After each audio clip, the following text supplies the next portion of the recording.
Hello, everyone, and welcome to Full-on, your Fulham-centric football podcast. Joining me today are my co-hosts, AJ and Drew. How you doing, guys? Doing well, my friend. How are you? Yeah, good. And also joining us this week is Dan from the West Ham Way podcast. How you doing, Dan? Yeah, I'm good, Ash. Thanks for having me on. It's our pleasure, mate. It's our pleasure. We're going to obviously look into the upcoming game between Fulham and West Ham and sort of get your insight into West Ham and what we should expect from the game. First, I want to talk about your season so far. 3 games in. For those of us who haven't seen West Ham's sort of opening games this season, how have you felt they've gone? Yeah, I mean, there was a big change in the summer. It naturally takes time going from David Moyes, who was in the building for a long time, to Julian Lopetegui, a complete different style of play from a low block transitional side to a Lopetegui side that has a lot of focus on possession and more attractive football. I think the first game was always, in any season, it's a bit of a anomaly, if you like. Villa are a fantastic team under Unai Emery, and they played well. They were the better side, but I thought there was a bit of a overreaction to that game. I thought we played okay, held our own against a Champions League outfit at the end of the day. And then we went on to Palace, and that was a really good result because it's a tricky place to go. They're a very good team under Oliver Glasner. They've had a transitional summer, but they're playing some good football, and our record there hasn't been great in recent years. So to get that win is a big plus for us. We played some good football, and then to City, the 2 games against them are always a write-off, aren't they? I think you guys will relate to that as well, with the freaks they have in Erling Haaland and the multi-talented team they have. The players all over the pitch: Bernardo Silva, Ilkay Gundogan coming back, Doku, De Bruyne, Grealish. They've got so many. But I thought, to be fair, in that game we held our own, and that's what you want to see as a West Ham fan, is when you face these teams, go at them a bit, have a crack. And I thought we did that. We held our own, and at one point it looks like it could have been 2-2 rather than 3-1. They've just got a freak up top who, once he has a chance, has half a yard, he'll finish at the end of the day. But on a whole, good. We've had a transitional summer, a lot of bodies through the door, a lot of exciting names coming in, and it wasn't going to happen overnight. I've seen some promising signs in recent weeks, so we just got to hope that we can continue on that path, really, and get a result against you boys. Obviously, looking at your transfer window over the summer, I've been, quietly impressed at West Ham's transfer window. I think all of us have. You've got some really good names through the door who I think will play the football that Lopetegui sort of known for playing. Are there any of those signings that you've been really, really impressed with? You're super excited about seeing play for West Ham? I think so far, Wan-Bissaka, even though he's albeit played a couple of games, he started at Bournemouth, he started against Man City as well. And the cameo against Palace, where he played a part in Jarrod Bowen's goal, I think he's been really good for what we picked him up for as well. £15 million in this market is a fantastic pickup. I mean, he offers something that Kufal doesn't, in a sense. I think his 1v1 defending is probably one of the best in the league, if not in Europe. His ability to recover is exceptional as well on that right-hand side. So it covers Jarrod Bowen or Mohamed Kudus, whoever wants to play there.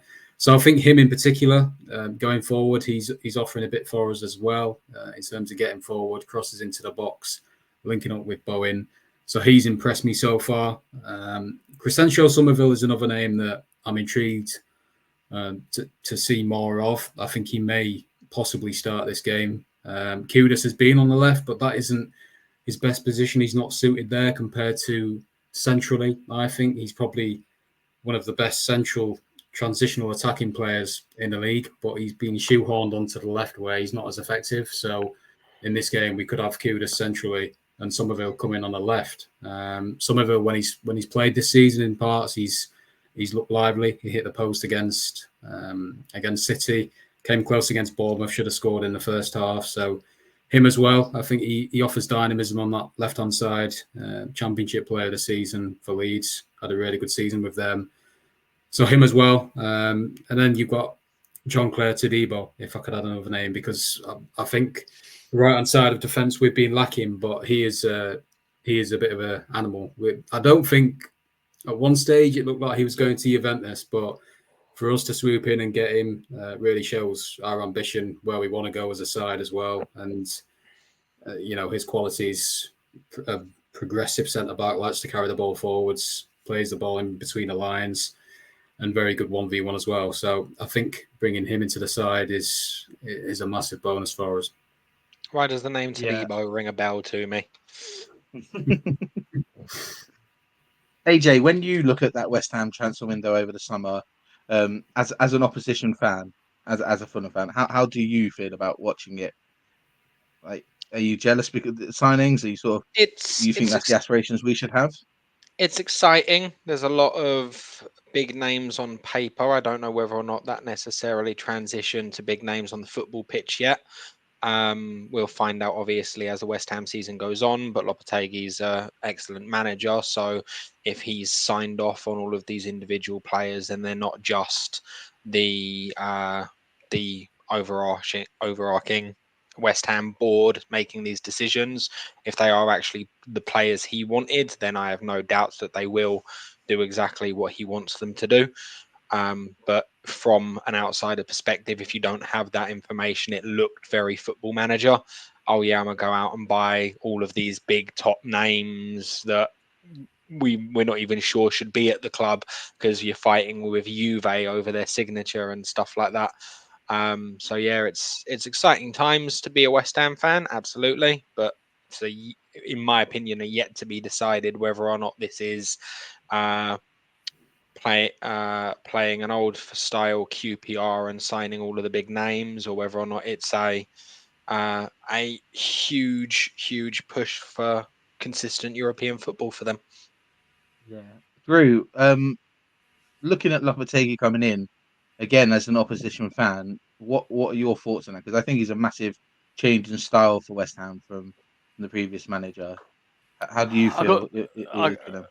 I've got to be careful here because I need to be deferential to Dan because he knows more about what's going on inside the London Stadium than me. But I've got some good mates, and I actually attended Fulham West Ham with West Ham fans last season because we tend to, reciprocate. And one of them was quite vituperative, if I can put it like that, about Moyes. And it was, to the point he actually, the 2-0 win at London Stadium, he stood up and cheered Pereira's second goal because so desperate was he to get Moyes out. I think the new manager is definitely more in line with the West Ham philosophy because they're a footballing club. They've had some fantastic players down the years, and in the end of the day, they do like their football. I think it was a positive move. I think the atmosphere inside the London Stadium had. I think Moyes had lost the crowd, despite the revisionist history and all his friends in the media saying that they should be grateful because he won them a cup. The disconnect between him and the fans was growing bigger. So I think it's a positive move. I think it was a positive move. I think it's. As Dan's already pointed out, they had Moyes for a long time, so it's going to take the new manager time to get his ideas across. But if I was a West Ham fan, I would be quietly optimistic, simply because it's something new. It's something new, and they needed to.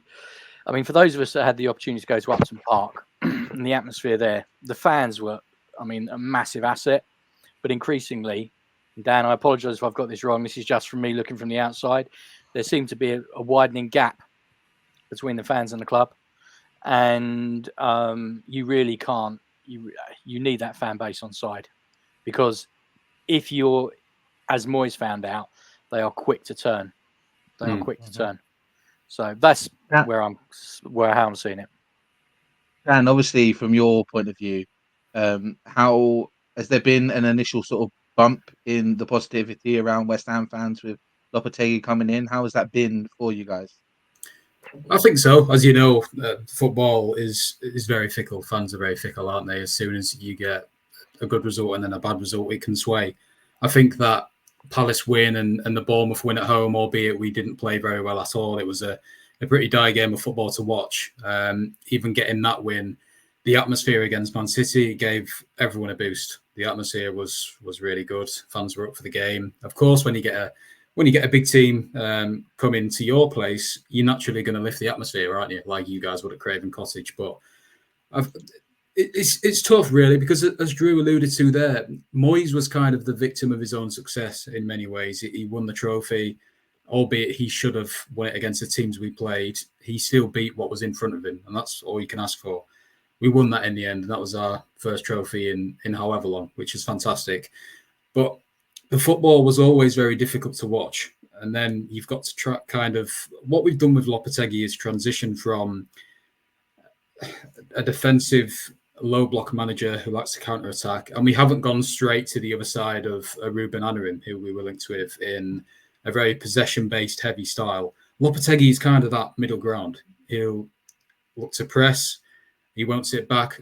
But he'll also enjoy a bit of possession. But when he needs to, he'll also sit back like David Moyes. So it's kind of a middle ground. It's not jumping straight from one to the other, because I was concerned that linking West Ham with Ruben Amorim, that we would go down that path, and that transition so quickly can be very dangerous, which is what we tried to do with Manuel Pellegrini all those years ago, and we nearly went down because of it. So Moyes had to come back in and save us. Whereas this time, I am quietly optimistic that we've got this one right. But as I stated before, it takes time. You know, it can't happen instantly with the players we brought in, the change in personnel.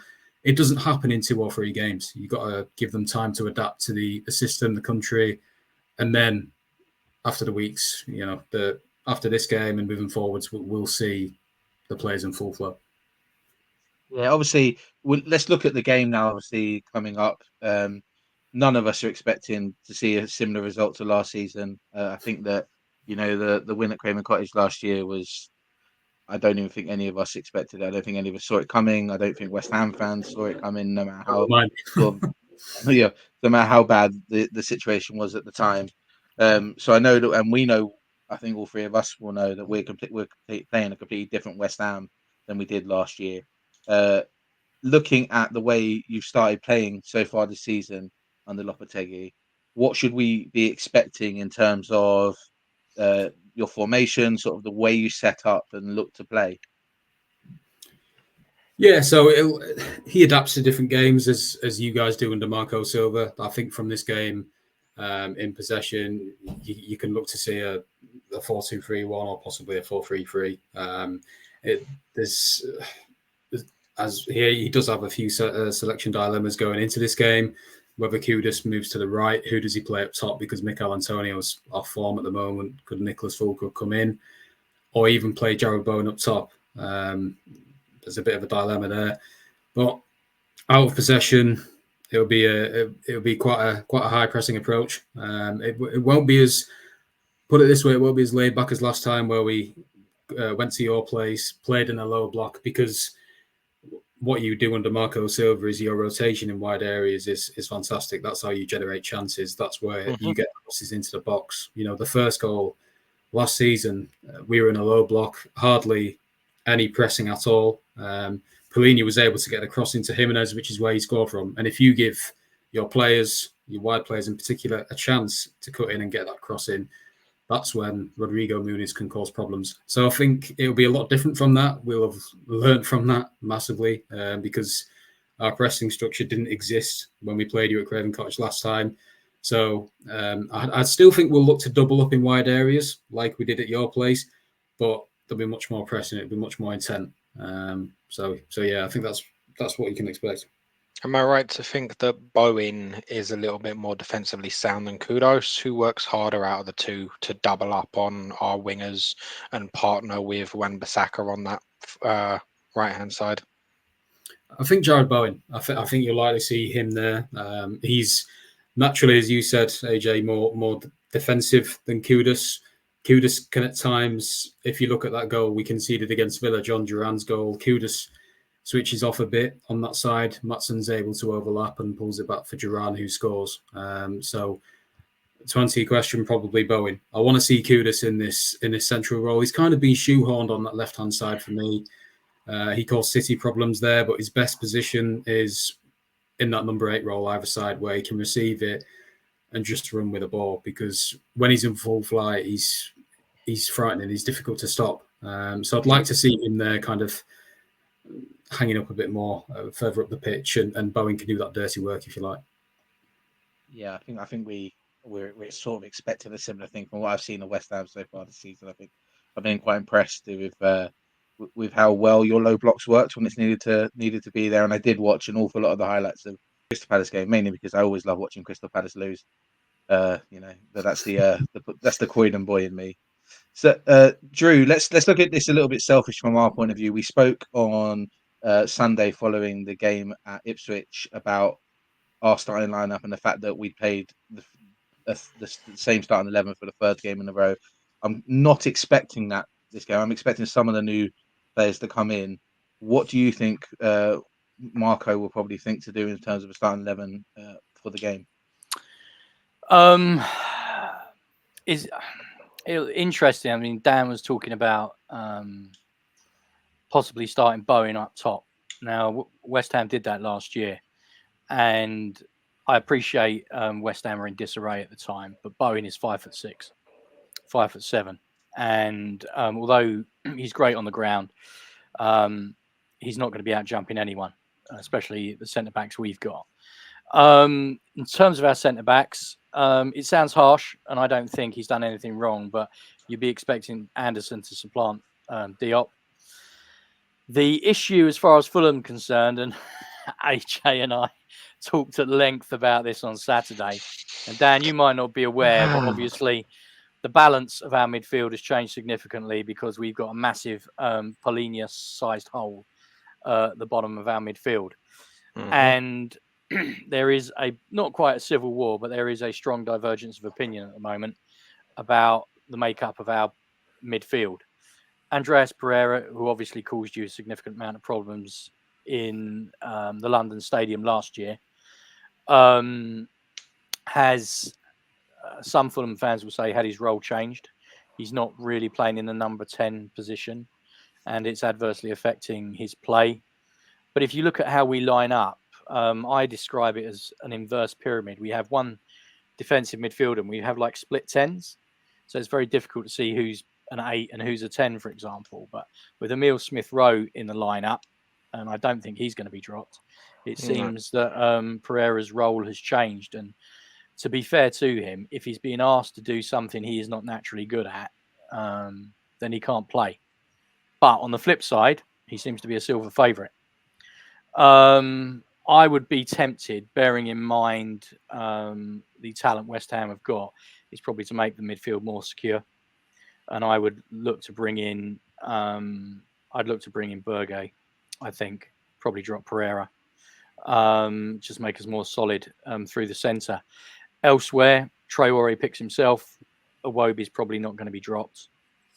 But it's really the spine of the team. I think that's where the issues lie, especially that balance in midfield. If we don't get that right, West Ham have got some exceptional players. Paquetá and Kudus can definitely hurt you. So that's what concerns me. That's what concerns me about us at the moment. EJ, you weren't with us on Sunday to sort of talk about the game, but there were some real concerns around Muniz and the fact that he hasn't scored yet this season. It was that question of, at what point do you panic, and what point do you think that we need to maybe change the striker? Would you be tempted to swap him out for this game? Would you be tempted to give him another game?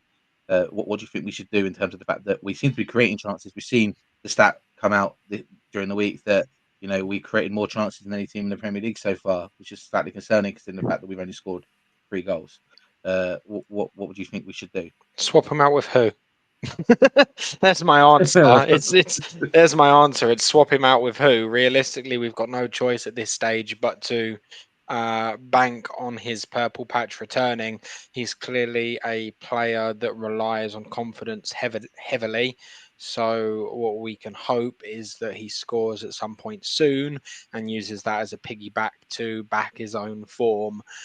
You saw his emotional state when he scored for us on his, let's call it, re-debut when he returned after all of his loan spells and such. He scored for us and he was in tears. So clearly a very emotionally attached player. And I think his negative attitude at the moment, due to the fact that he hasn't scored, is causing him disarray. I think once one of those chances gets put to bed, we can expect another at least short-term purple patch from him. But the question still remains is, can we rely on a player that's so emotionally tied to their goal scoring in the long term? Yeah, no, I think I agree with that. I think that, we were sat on the fence about it, whether or not we swap him in for Rail just yet. I personally am on the side of he just needs to score a goal. He's screaming as one of those players that once he scores one, he'll be back in. He'll be back in play, and I think Yeah. he puts an awful lot of pressure on himself, and you can see it. You guys were at the game on Saturday. You would have. I watched it, back a few times now. You can see that he's trying very hard to take up positions, but the players in midfield aren't necessarily giving him the play to where he needs the ball or the backup when he gets up top. So it's one of those things with him. Um, so I'll be interested to see how that works. We need to start scoring more goals. We're creating way too many chances and not scoring goals. And I got a funny feeling that as much as I bashed AP on Sunday, talking about the game and how he's played so far this season, as soon as we start converting some chances, I think an awful lot of the ill feeling he's had towards him from Fulham fans about his lack of creativity might change, because I feel he'll probably be key in that. But we'll see how that comes along. Dan, one of the things we like to do when we sort of close off the show when we're talking about previews is we like to ask people to give us a player from each team to watch out for. So, as a West Ham fan, which player from West Ham should we look out for? As a West Ham fan, what Fulham player do you think that West Ham fans should be looking out for? And then give us a score prediction for the game on Saturday. Okay, West Ham wise, I think it's got to be Mohamed Kudus. The talent he's got. I was quite concerned over the summer that he was going to depart. He had a 85 million release clause that was active for a certain amount of time. Luckily, no club paid that, so we are where we are. We've still got him, which is fantastic. But he won't be here long. I'm talking about next summer, him potentially leaving. I could actually see him replacing Salah at Liverpool if Salah eventually departs. He's got an abundance of quality. His close control, his press resistance, ability to beat 2 or 3 players. I want to see his output improve more. And as I said before, I think him being shoehorned on the left isn't helping that. And if he plays centrally, he's got a fantastic shot on him as well. That it can hopefully unlock that side to his game as well, and we can see him in more dangerous positions. And like Drew alluded to before, with João Palhinha gone, Sasa Lukic trying to fill that void, we might have a bit of space in between the lines where we can cause you problems, and Kudus is one of them that can do that.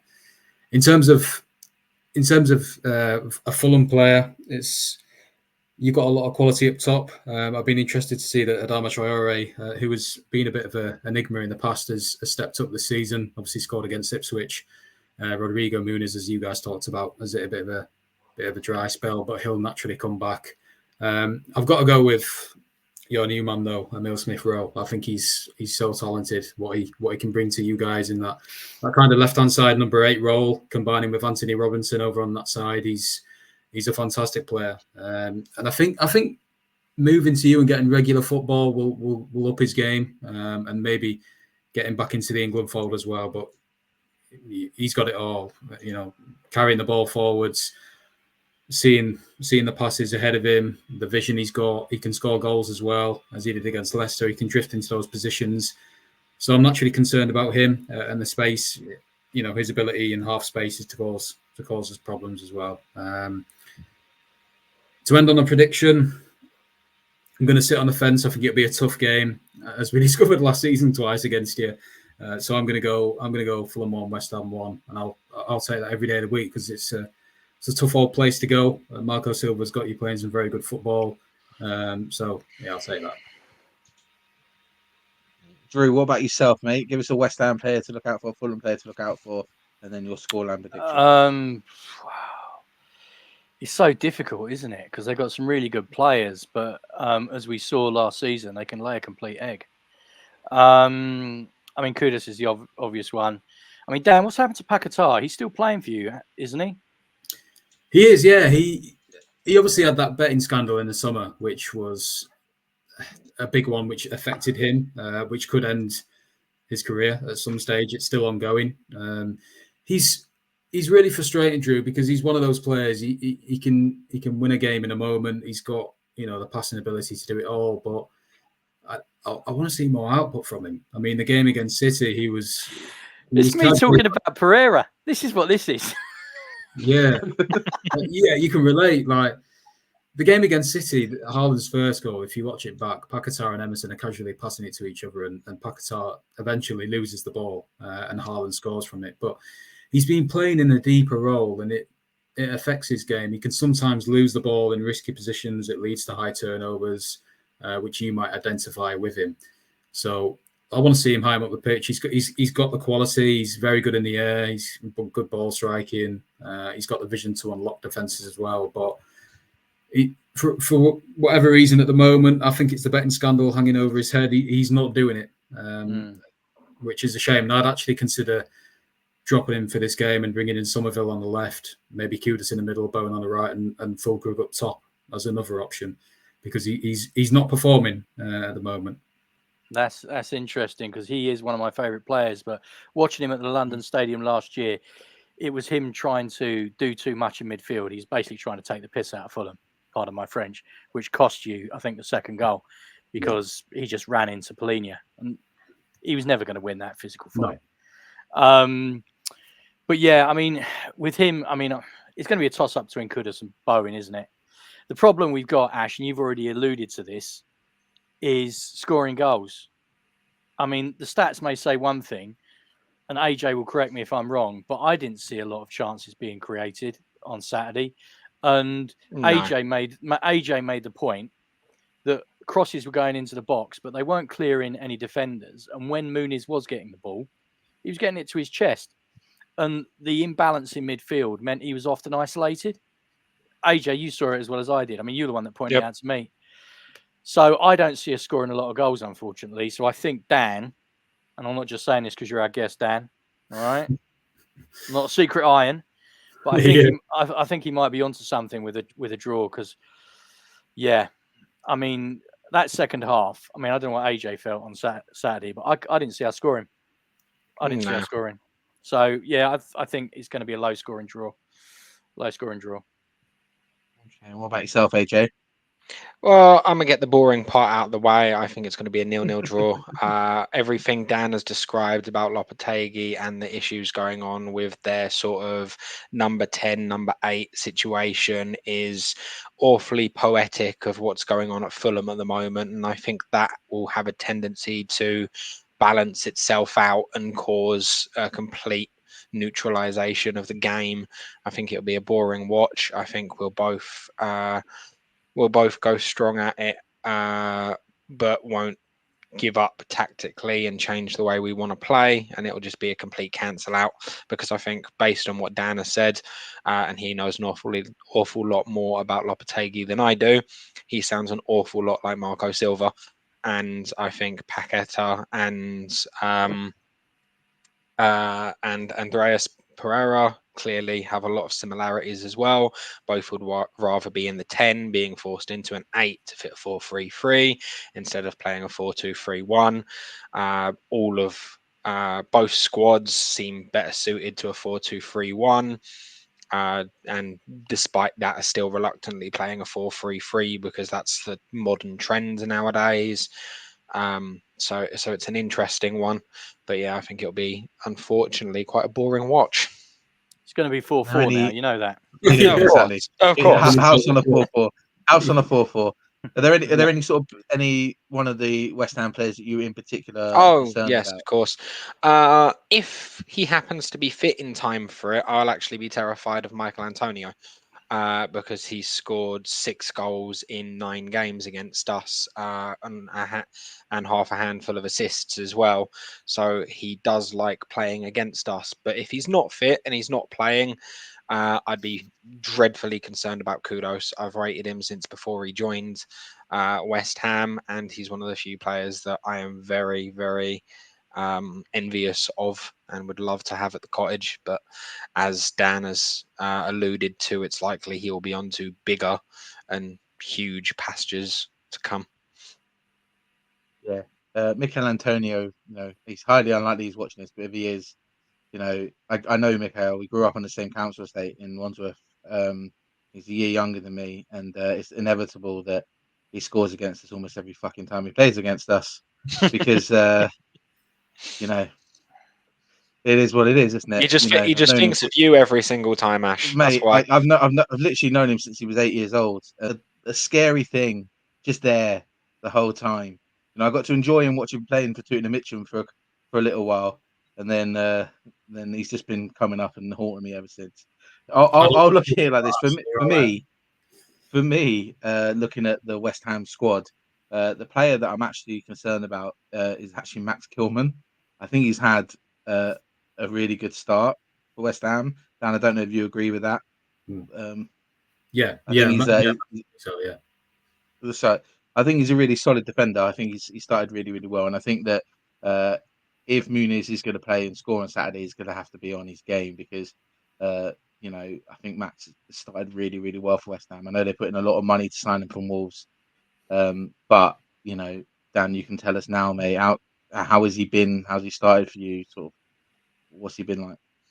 He's been our best player, hands down. I mean, I was one of those that was skeptical about us paying the amount of money we did, a large amount of our budget, but he has been a breath of fresh air. I mean, what we lacked in defence, he brings. I mean, you saw that goal against Palace, where he carried the ball through defence, past a few players, and then the weight of the pass as well was fantastic, which is what he brings. I mean, ball carrying, passing ability, all round defensive game is top notch. And I'm interested because I think that left hand side is something we can exploit, your left hand side, because Robinson loves to bomb up. Iwobi holds the width, and if Kilman can switch the play out to Kudus or Bowen quickly in transition, I think the space there to exploit.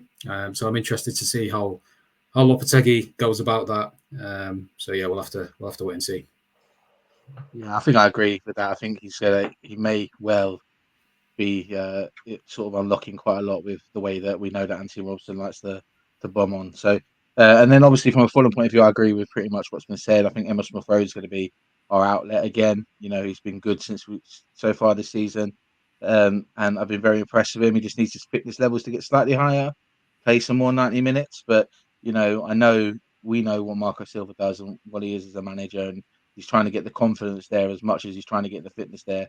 So I think he'll be one to watch. In terms of a scoreline, I'm going to be the one who's not going to sit on the fence, and I'm going to say that I actually think Fulham might be able to get a result from this game. I'm wary of West Ham. I know what West Ham have. I know how good they've been so far this season. But if anyone who does know me knows that some of my family are West Ham fans. My dad lives in Essex, and quite a lot of that side of my family are all West Ham. So I want to make sure that we win. So I'm going to go with a 3-2 win. And I've got a funny feeling that Muniz might just finally score a goal. But I am wary of Max Kilman. And they're going to. Where are we getting 3 goals from, man? Are we going to borrow them from somewhere? Has someone slipped something into your coffee? You're awfully optimistic. I've had one too many Pepsi Maxes today. But I think I've got a funny feeling that we might see a few goals, and we're bound to see goals now that AJ's predicted a 0-0. Because as soon as someone predicts 0-0, there is always goals. So we'll go with that. Dan, thanks very much for joining us on Full-on, mate. We really appreciate when we can get an insight from the opposition's fans coming in. Hope West Ham have a good day on Saturday. Just it doesn't start being good until after the game's finished. Other than that, thanks very much, AJ, Drew. Thanks for joining me. Hopefully, we'll see you guys for the match review after the game, and we got loads of positives to talk about. and Drew can point out the fact that AJ's 0-0 prediction was absolutely ridiculous. But we will see, because I'll probably get mocked for saying Fulham are going to win and we'll get battered. So other than There that, he is. Yeah. here we go. Let's. I'm trying to be positive rather than being pessimistic. But we'll go from there. Other than that, thanks so much for joining us, everyone. Please like and Thank subscribe you. to the show, share it amongst your friends, and comment on the show with your scoreline predictions. Thanks very much. Cheers, Thank you. Dan. Cheers.